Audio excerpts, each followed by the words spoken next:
माइया हे आय मारलाई बनबोरिया में मारला का पौआ लाठिया हमारा धुआए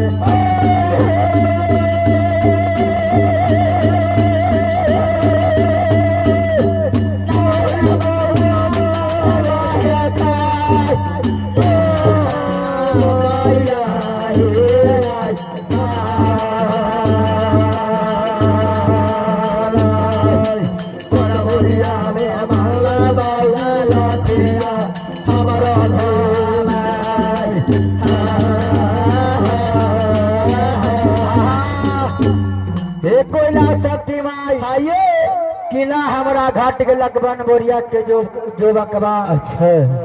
कमला धार के बिर जाने में उजार उजार के चरैया हे माई कोयला तोहर सातों से खरा अच्छा सातों से खूटा पर बांधल झमाइया हमाइया मैया हे कोयला सती माई बउआ बकरवैया अच्छा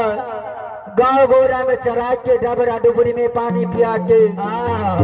बउआ बकौर बांध के चल जाए छथिन गाँव बढ़िया में जाओ इतना बात सुनेला कोयला सती माई कहिया हे खैरा धन लक्ष्मी कि धीर जा सबूर बांध के बन बोरिया बथान में तू रहा अच्छा हम बन बोरिया बथान से गाँव गढ़िया में जाए छी तो बउआ बकौर के खबर हम ले ले अच्छा इतना बात सुन के माई कोयला लक्ष्मीनिया सातों से खैरा के बन बोरिया के जो बकवान चरा रही कमला धार के पानी पिया के अच्छा सातों सखरा के दूध निकाल के माई कोयला लक्ष्मीनिया हाँ बांस के चंगेरा अपना सिर पर उठा ले छथिन अच्छा वही बेरे कोयला सती माई हे उपसल जखनी जा महासा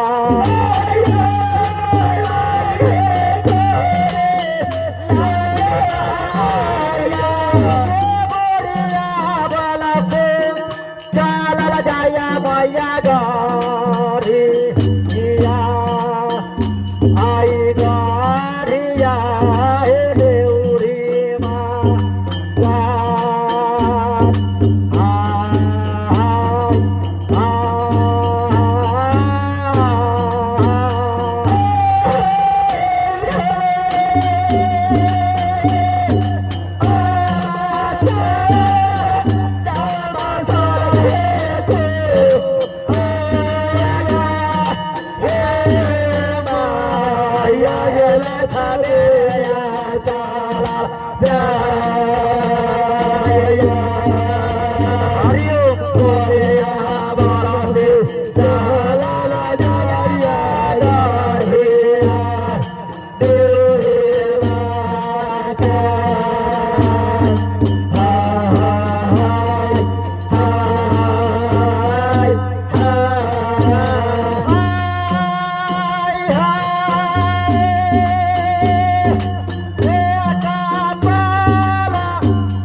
की जय अपन माता पिता की जय अपन गुरु महाराज की जय जय